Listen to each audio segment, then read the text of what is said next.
again. It's time to have a look at the papers. Joining me again, journalist and author Janelle Alfred and the political commentator Benedict Spence. Janelle and Benedict, one last time for this Sunday morning. Okay, Janelle, why don't you talk us through what the Observer is saying about free school meals? Yeah, slightly distressing story. Well, I find this slightly distressing. 800,000 children living in poverty aren't eligible for free school meals. Child Poverty Action Group with this data and information, and I think it just all links into what we've been talking about all morning, really, the interconnectedness of all the issues we're currently facing into, meaning that rising bills are going to push many more families into needing support. You know, people talking about massive queues at food banks, and all of these families who ordinarily their wages would have sustained school meals, now not. So people are calling for universal free school meals, and I think that this is something that the government should seriously consider. At the moment, it's in maybe year 1, year 2. In Wales, they're offering it for all primary school children, but they're going to bring that forward. That was meant to be 2024, but with the emergency right now. And, you know, for children that are growing up with not enough food in their bellies and not enough heat in their homes, that surely is going to lead to lots of problems. School nurses really seeing the front line of this. You know, I've got a friend who's a primary school teacher, and she tells me about having a little snack jar that she's got in her cupboard, and the children that she identifies as needing it kind of discreetly saying, you know, do you want a snack this morning, and them being really grateful for that. So I think there is a big issue coming down the road, and whilst the government's kind of doing what they're doing, electing their new leader, and that's a necessary part of what they're doing because of what's happened, I think we really need some talk, not just about their pet projects, but about all of the projects, and children eating should be near the top of the list. It's more distressing, isn't it, when you realise the impact that this is all going to have on children? Yeah, definitely. Okay, well, something completely and utterly different. Benedict, the World Cup. I can't believe the World Cup is finally here. They moved it so it wouldn't be too hot. It's happening in Qatar. How are the special forces involved? Yes, it's. I mean, everybody has spoken at great length about the human rights situation in Qatar and whether or not the World Cup should be going on there as a result of this. It's almost sort of slipped under the radar, of course, that the terrorism threat in the region is relatively large. British forces have been deployed to Qatar to train Qatari special forces in things like hostage crisis resolution, which, of course, you know, on the one hand, it sort of fills you with dread to think that might be going on, but I suppose also reassurance that it is happening. You wouldn't want it as a sort of being pushed aside, but also British RAF Typhoons are being deployed to the region. HMS Montrose, I think, has been stationed out there for some time, and another British frigate will replace it, and it'll be more just off the coast of Qatar for the entirety of the World Cup. And I mean, this is the sort of thing that actually we do need to take very seriously. It's a good thing that sport is being taken around the world, that it's not just left to Western countries or safer countries, and that those are the only places that can have it. But this is, I'm afraid, the trade-off, and that is that, you know, Qatar is a relatively safe country, but only relatively for the region.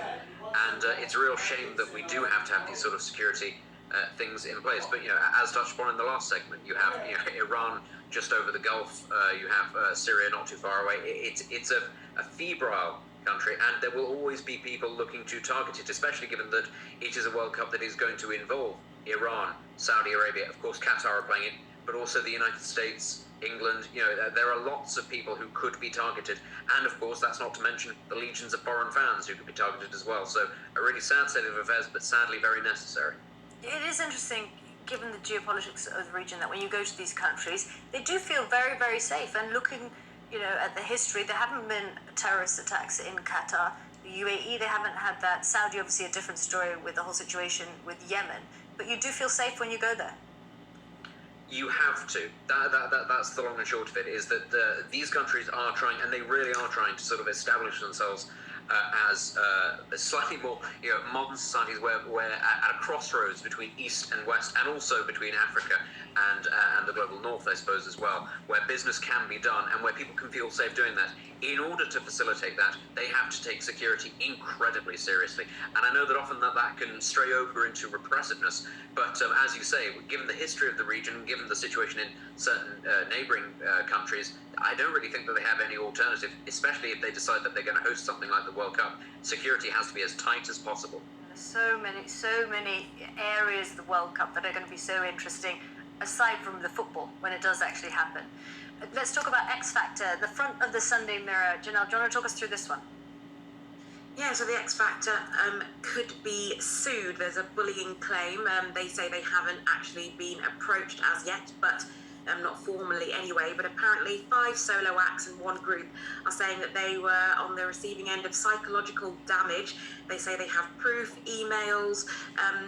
I think it's really interesting when it comes to X Factor, because we tend to think of the unserious side of it and all the people singing terribly and all of those things.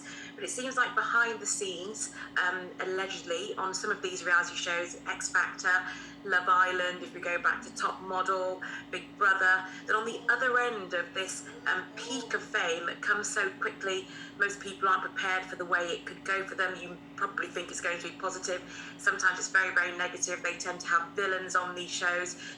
And with social media really exploding around the time of X Factor, a lot of these people subject to a lot of online bullying as a result of coming on the show and going off of it. And the mental health conversation when X Factor was on wasn't the same then as it is now. And so now people would be, I think, delving into it a bit more deeply, what happens to these contestants when they're then evicted from the show, evicted from the house, and some of them left to their own devices because they're not going to get recording deals. And so I think it's going to be very interesting what happens. Big Brother's meant to be coming back. X Factor will probably come back as people have less money, go out less, more TV on. So I think it's important to think about the long-term effects of these reality TVs, because it seems that some of the contestants come out very unhappy, and sometimes that has very, very dire consequences. So it'll be interesting to see. I'm sure X Factor will deny all the allegations, of course, and if it does go to court, it'll be interesting to see how it plays out. But I think definitely, again, a lot of long-term thought needed as to what happens to people when they become instantly famous and then are pushed straight back into obscurity. It says so much about our society as a whole, doesn't it? Really across the board. Okay, Benedict, I don't know, it's a bit early for this, but you talk to us about polluted waterways. It's never too early for polluted waterways. This is a story which is basically, it's having a go at Liz Truss. You know, we all know that Liz Truss is setting herself up as a prime minister who will look to cut regulation, cut red tape in the interest of getting business going again and saving people money. But environmentalists are saying that there is a particularly large amount of pollution in a lot of British rivers, and this is as a result of agriculture and farmers believing that they are able to tip waste products into rivers and runoff because they're not going to be inspected and they're not going to be fined, because Liz Truss has at least in part played a role in reducing the numbers of inspections and trying to basically remove as many regulations on farmers as possible. We all understand why.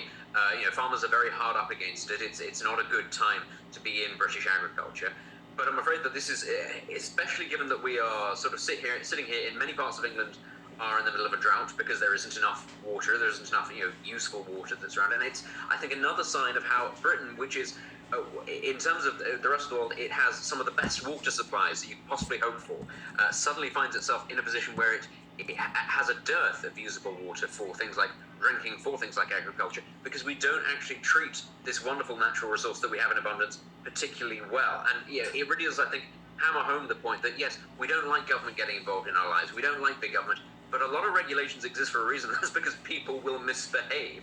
Unless you have an inspector coming around and saying, what is all of this phosphorus doing in this river? Have you been dumping it in there? Right, well, you can't do that because not only does it pollute wild animals, not only does it poison the system, it then means that normal people can't use it either. It can't be repurposed without spending an awful lot of money on treating it. So I do think that this is something, just the headline itself, the fact that, we've got raw sewage being dumped on British beaches, to then have an incoming Prime Minister linked with the fact that there is a lot of unclean water in the UK as a direct result of her policies.